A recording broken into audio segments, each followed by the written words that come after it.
And good morning. Welcome to the Saturday preview live from Goodwood here on a Friday morning. It's around about 11:15. We're preparing for another fun-packed day here in the sun. It's going to be very busy. A load more bookmakers have turned up today. It's going to be a very busy day here. I'm hoping I can upload this video. I'm going to not look at too many of the Goodwood races and try and keep it reasonably short and give the video a chance of loading up, and because I like doing these Saturday videos. And this day at Goodwood last year was one of the better days of the year, with 3 good winners this day last year, and I'm hoping I can repeat the dose again. And with that, we will crack on with that Goodwood card. First race, the 150, the Consolation Stewards Cup handicap. I've got 3 against the field here. I've got 3 against the field, and the first one, as I tweeted up last night, has to be Ballyquin of Andrew Baldwin's.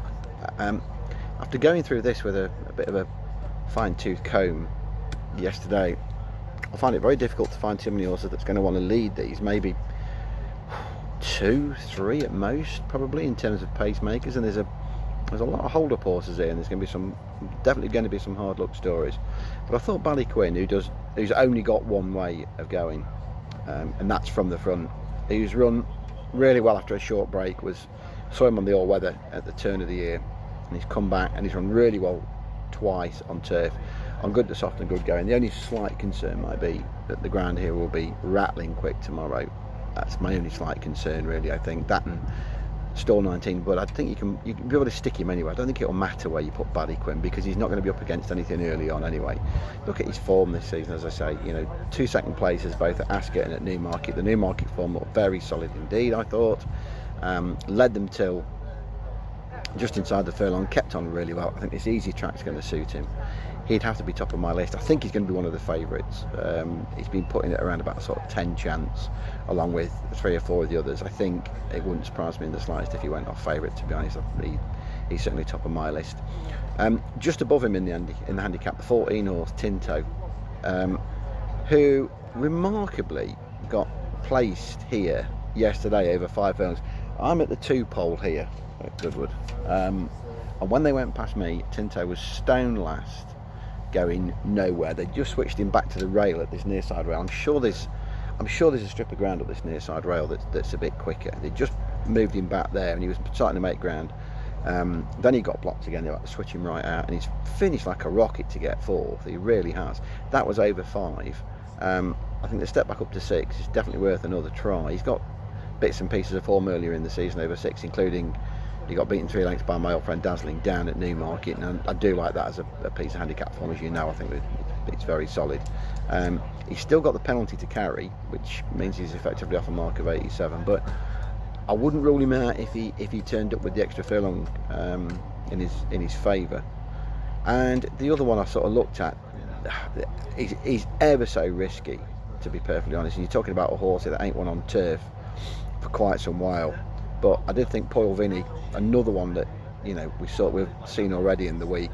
I saw him on Wednesday, I think it was Tuesday, Wednesday time, when he again, he looked all over the winner really in the closing stages. Managed to get himself picked off by Green Power. That was a better race than this, a considerably better race than this, I thought. 6 furlongs isn't a problem. He's got plenty of Goodwood form, as we know. A quick turnaround isn't a problem, but it's just the fact that he hasn't won one for a while. I think he's the sort of horse that's going to go close here without actually winning. But he has got stall 1, and he's got some horses on his outside that will probably want to be held up. So if they can just sort of jump him out, settle him in front. He doesn't always settle very well. I say they're swapping the blinkers for cheek pieces tomorrow, so maybe they will go forward with him off that rail. As I say, they'd be my 3. I don't think any of them are a whopping price. And 10 to 1, 10 to 1, 14 to 1 is the early prices for them. I'll work out how I'm going to play them in the morning. Then we've got a couple of races I'm not mad keen on. The mile 6 handicap, I think Mark Johnson's probably got the answer to this in either King's Advice or Charles Kingsley, both of whom improving sorts. I think Charles Kingsley's, I was impressed with him at Newmarket last week. Stepped him up to 14 furlong, came right away late on. He's only been put up £3 for that. I think he's definitely got some late season handicaps in him now that they know he stays this trip, and it just wouldn't surprise me if he came out on top of Mark's 2, despite King's Advice sort of being the more progressive, if you like, of the 2. The Lily Langtree is a very hard race to call. There's no shortage of pace. They'll all want to sort of push on to varying extents. There's no what you would call a true hold-up horse here. Thought maybe South Sea Pearl would go well, but I think she might be the one that benefits the most if they go too quick up front. She was coming right away at Leopard's Town last time in a manner of a horse that would certainly get further than 14 furlongs. So if they go a decent pace, I thought South Sea Pearl would go well. But then we've got the Stewards Cup. This is a bit more like it. And again, I've already bet one. I bet one last night, and you can still get, I think there's still some 33-1 kicking around. It's the sort of horse I wouldn't be surprised if one or two of the paid tips just have a crack at a bit later on this evening. Lake Volta is the horse in question, and he ticks for me here quite a few of the boxes. Again, stall one for a start. So if there is, you know, if you can get out and grab this rail, I think there is an advantage to be had. Of that, I've got no doubt. And he's got that again. And for a horse that likes to go forward as he does, that really is a plot draw for him. The faster the ground, I think the better his chance. Course and distance winner here already this season, easily as well, made all that day, beat Puds, an easy 2 and a bit lengths. You can argue he's held by air raid on Hamilton form, but I think on this ground and with the draw in his favour, I could see Lake Volta going very close. I know he sort of runs in these Saturday handicaps every week, but he's fit and he's well. We know he is. You know, he ran perfectly well last week at Ascot in the International. That was over 7. I really like his chances. I mean, they're going to be going, I don't know, 6, maybe even 7 places, something daft tomorrow on this race. He surely, if he runs his race, he's got to go reasonably close. And I thought he's 33-1 with 1 or 2 firms this morning. I've had a bit of that each way already. I'm going to back him up with Growl. I should leave Growl alone. I should sort of cut him loose now, but when he ran so well at York 3 starts ago against Gulliver, I thought to myself then, I actually said Stewards Cup to myself at that point, and here he is. So I can't now sort of let him go without a couple of quid each way, I don't think. Since then, he's had 2 runs.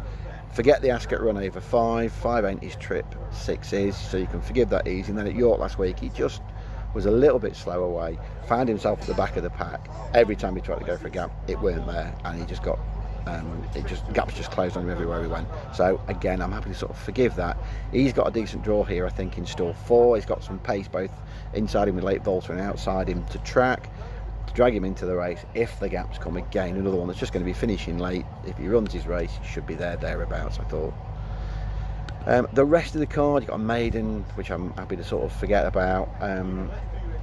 Again, I thought it was Mark. The last couple of races, it could be another Mark Johnson benefit. You know, tomorrow. I thought Warning Fire was interested in the 7 furlong handicap. Went close over a mile here in the week. Slipped his field early. Didn't quite hold on. So the drop back to 7 is probably in his favour. And he hasn't got the penalty to carry here. So effectively, he's £3 better in. It might be a slightly more competitive race than the other day, but he's got to be there. If they go too fast up front, Beirut, Roger Varian's horse might be the one. It'll be the sort of true hold up in the race. Just sort of slip round him behind him on the inside, and if they go too quick, I thought he's not really had a fast run race to suit him as yet. And I think if he gets one, it might just improve him a bit. So I thought Beirut was quite interesting. And then again in the last, I've taken the stat that sort of jumped out at me a little bit again was Ventura Knight, who's top weight here for Mark Johnson. He's well enough drawn, but the stat that sort of jumped out at me was his record in Class 3 handicaps. He's dropping in grade today. Record in Class 3 handicaps is 5-1-1-1. So when he's in this grade, he's quite hard to beat. He's perfectly well drawn. Again, he'll be able to sort of track the pace from stall 4. He's got a good apprentice in Phil Dennis on board. I thought he was interesting as well. My best bet tomorrow, I'm really hoping that Lake Volta runs well in the Stewards Cup. He's a whopping price, and I'm going to put hopefully I'm going to upload the video as soon as this is done. So if you can get the early prices, I think, as I say, it wouldn't surprise me if 1 or 2 the paid tipsters have a go at him a bit later on. All right, the best of luck, guys. So fingers crossed this video uploads and you get to see it. Thanks a lot. I'll see you all on Tuesday.